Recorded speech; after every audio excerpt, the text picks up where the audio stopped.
year ago, on the night of September 26th, 100 students from the Ayotzinapa Rural School came here to the town of Iguala, and 46 of them haven't been heard from since. Thanks to witness reports and a new independent investigation, we now know a lot more about what happened that night. It was an attack, a coordinated operation involving every level of Mexican security forces and most likely organized crime. Here's how it went down. The students were commandeering buses to help transport them to Mexico City for a commemorative march. Since they don't have enough money to rent buses, commandeering is something that they often do, convince a bus driver to drive them around for school activities. At the Iguala bus station, the students commandeered 2 more buses, but as they tried to leave town, municipal police moved in. At this intersection, police blocked the students, who defended themselves with rocks. It was at this corner that things got lethal. The police shot student Aldo Gutierrez, putting him into a coma. His classmates ran. Around 30 of them were caught and loaded onto police trucks. It was the last time they would be seen. 2 of the buses managed to escape, but didn't get far. One was stopped in front of Iguala's Palace of Justice. The students inside haven't been heard from since. Students in the other bus watched from above. Farther down the road, they too were stopped by police, but they were let go. Meanwhile, at the first intersection, the police had already cleaned the crime scene of blood and shell casings. It was around midnight and local journalists and others had arrived. Suddenly, gunmen in black fatigues and face masks approached the small crowd and opened fire. 2 Ayotzinapa students lay dead in the street. By the next morning, security forces had killed 3 students and 3 bystanders. But it's what happened to 43 students who were taken by police that still remains a mystery. The official story from Mexico's Attorney General said the police handed the students to a local drug gang that killed them and burned their bodies in a garbage dump in the nearby town of Cocula. But an independent investigation revealed serious flaws in that official story. Based on their 6-month investigation, they found it would have been scientifically impossible that 43 bodies were burned in Cocula. They say the smoke would have been seen for miles and that the flames would have started a forest fire, neither of which happened. And one of the 5 buses the students commandeered was never reported in the official investigation. The commission believes this bus may be linked to the motive behind the attack. Iguala is a major hub for the heroin trade, and drugs are known to be transported to the U.S. on commercial buses. Perhaps the students commandeered the wrong bus, and the order was given at every level not to let them leave Iguala. While the mayor and his wife and over 100 police and suspects have been arrested, military officers, high-ranking police, and the Iguala Secretary of Public Security remain free. Many are demanding the investigation be reopened. Some are demanding that President Enrique Peña Nieto step down. But everyone is left shaking their heads at the terror and the lies in every corner of this dark story.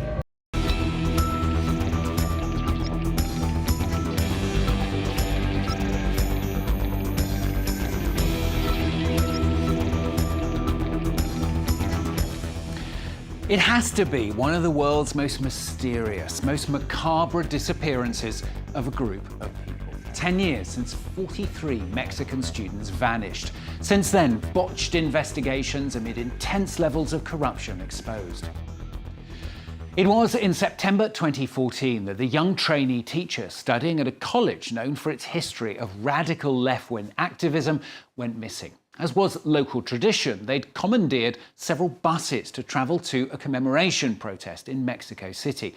Police, though, set up roadblocks and fired on them. 6 people, 3 of them students, were killed, including one whose mutilated body was found the next day. The other 43, they were never seen alive again. As parents, we won't stop until we find our children. We asked the government to bring them back alive because they were taken alive. It's our goal, and we will go all the way. We hold the government accountable because we know that they're linked to the traffickers. The official version says the students were handed over by corrupt officers to a drug gang, Guerreros Unidos.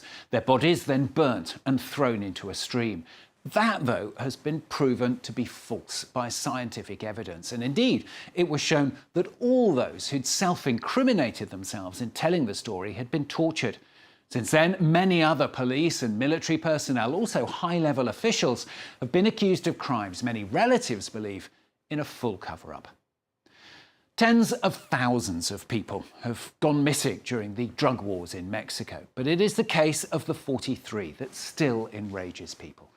Laura Escavillier and Mathieu Comal with Ed Augustin revisit the missing Mexican students for France 24.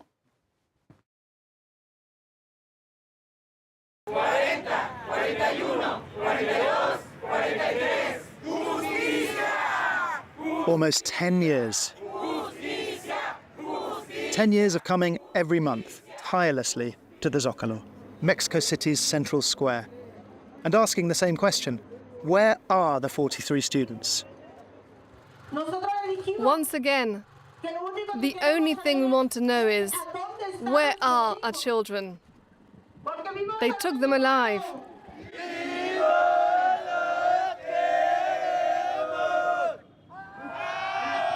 It's January, and Maria has been camping here for a week with parents and students from rural teacher training schools.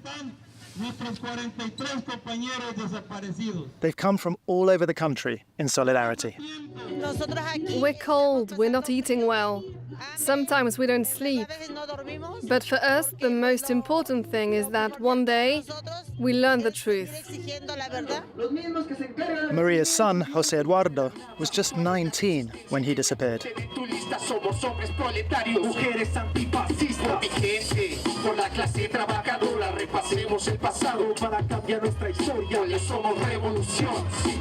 Revolución como Ayotzinapa, revolución como las normales, como las madres y padres de familia y nuestros camaradas.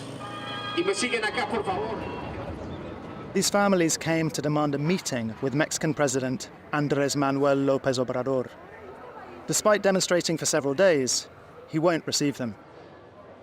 On the 26th of September 2014, our children were chased by the local police, the state police, the federal police, and also the army.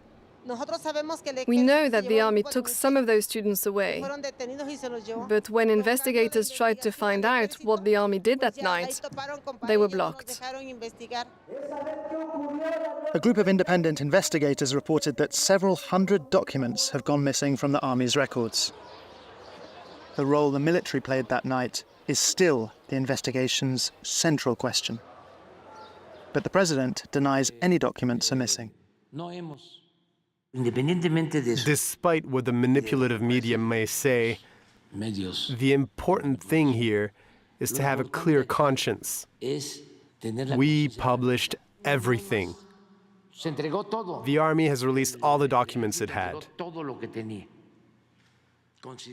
Over the years, people have lost confidence in the authorities' handling of the case. This video, for example, shows a former police officer suspected of having helped kidnap the students, being tortured by investigators. According to a UN commission, at least 34 suspects have been tortured, making their testimonies legally invalid. The remains of 3 students have been identified, but there's confusion about where exactly their bodies were found. Over time, relations between the families of the disappeared and the government have deteriorated. Exasperated students smashed a van through a door of the National Palace this March, while the president was giving his daily press conference. The video is regularly repeated in the media, fueling hatred against students, especially on social media. I say these terrorist schools should be eradicated. They should disappear. 50 more of them. What a load of shameless delinquents. Estudiantes de la normal de Ayotzinapa bloqueaban la autopista del Sol. In a country racked by daily violence, the students in Mexico's 16 rural teacher training schools are often criticized for resorting to excessive and radical methods. But it's thanks to these schools that some of the poorest people in the country can get an education.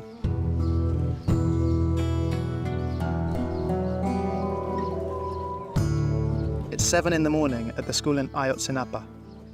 First-year students prepare to clean the courtyard, under the eyes of Karl Marx, Vladimir Lenin, but also their 43 missing comrades. Gustavo is 20 years old. He enrolled a few months ago. We're used to it. Getting up at 6 and starting work early, that's how we've grown up. This rhythm isn't hard for us. We've been doing it at home all our lives. The second of 4 brothers and sisters, Gustavo was born into a very poor family. He started work at the age of 14 as a builder. The teacher training school was the only way he could study. The main idea behind the rural teacher training schools is to allow peasants and poor people to study and lift their families out of poverty. Free studies and accommodation, and 3 square meals a day. It might not seem like much, but it's very important. I have several friends who only ate once or twice a day before they came here. Becoming a teacher and helping his family. That was also Jose Eduardo's dream. I'm cleaning these cosmetics, these perfumes, and these containers.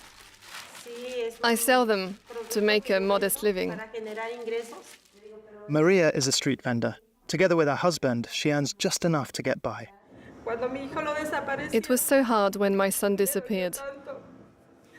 I was ill at the time. I had cancer. And I told him, my son, find a school where you can study. Because I can't help you financially. I'm sick, your father works, but it barely pays for my treatments. She spends several days a month protesting to pressure the government. The rest of the time, she works hard just to cover their basic needs. I have this mother-of-pearl cream. It's worth 5 or 6 euros, but it's on sale. I'm selling it for 3 euros.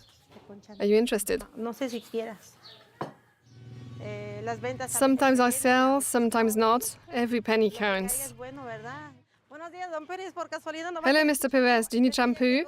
It's just come in, and it's on sale. Yes, okay. Okay, I'll bring it to you. Her husband, Cornelio, works in construction. The disappearance of Jose Eduardo turned the couple's lives upside down, but they've stayed together. I work full-time, and she goes to protests. It's important because we can't allow the government to drop the case without finding out what happened. A decade without news, and yet Maria still believes her son could be alive. A few days after he disappeared, I had a dream. I saw my son in a dark room. I couldn't quite make out where he was, but I saw he was smiling at me. That's what keeps me going. With his smile, he asked me not to worry. But of course I worry. I always pray to God that wherever he is, he doesn't go hungry. We think about him and the others all the time.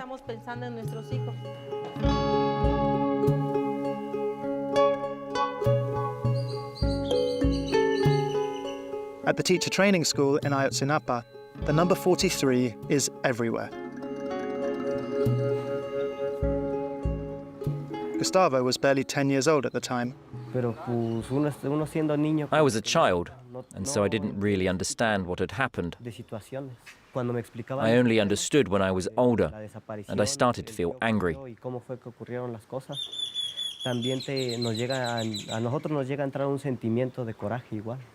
But this could be a wake-up call for Mexican society,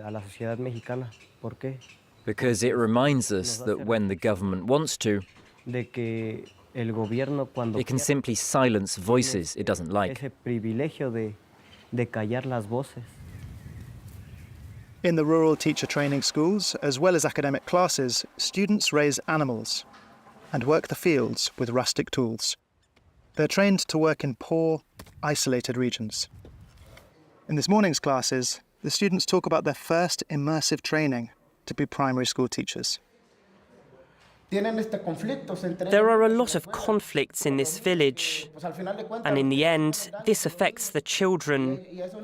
Violence gets normalized and transmitted from adults to children, and so having educational materials is very important to bring them together and get them to play together. You need to know this context well, because it will have a big impact on the child's school results. Where I was, in the community of Tecuanapa, the main problem was the river water. It was very polluted. The children themselves told me they threw their rubbish into the river. 43% of the Mexican population lives below the poverty line. Without the education provided by rural teacher training schools, thousands of Mexican villages would go without teachers. I didn't like the life I had. I worked from 6 or 7 in the morning until 8 at night and barely ate throughout the day. I think it's unfair, and if I graduate from this school, I'd like to go to remote areas and try to change things there. To teach children to analyze their situations and think critically.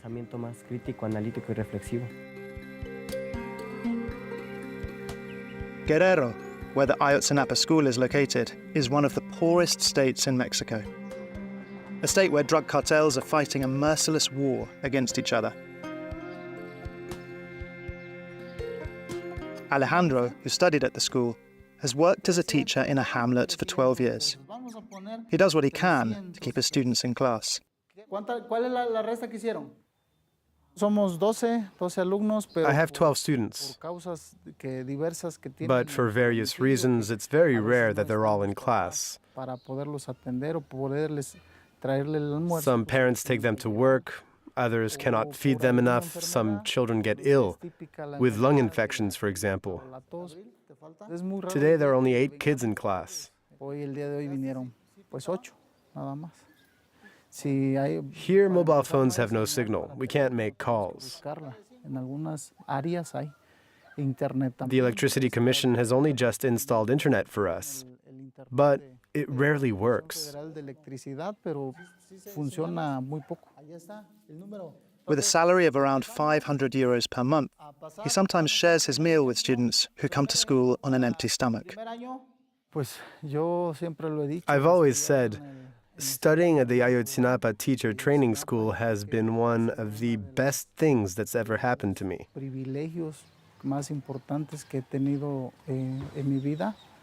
I've learned to fight, to live, to survive, and also to share.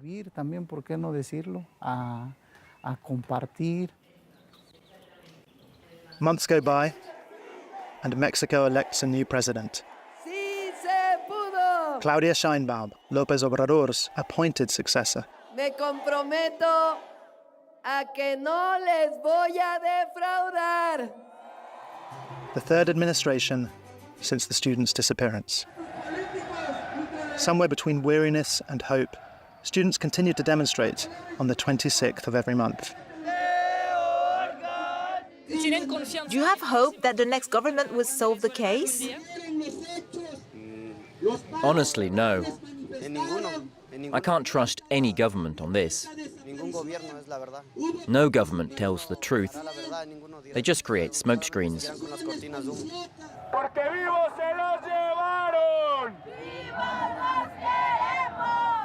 Young students today are fighting to stop the case of the 43 from falling into oblivion. They fight, just as they always have done, with what they have. Their voices, their demonstrations, and their guitars.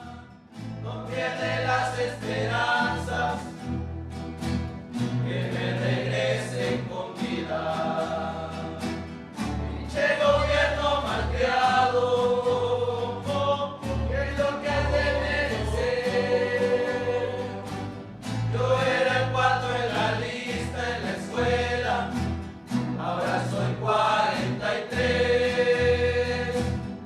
era el 4 en la lista en la escuela.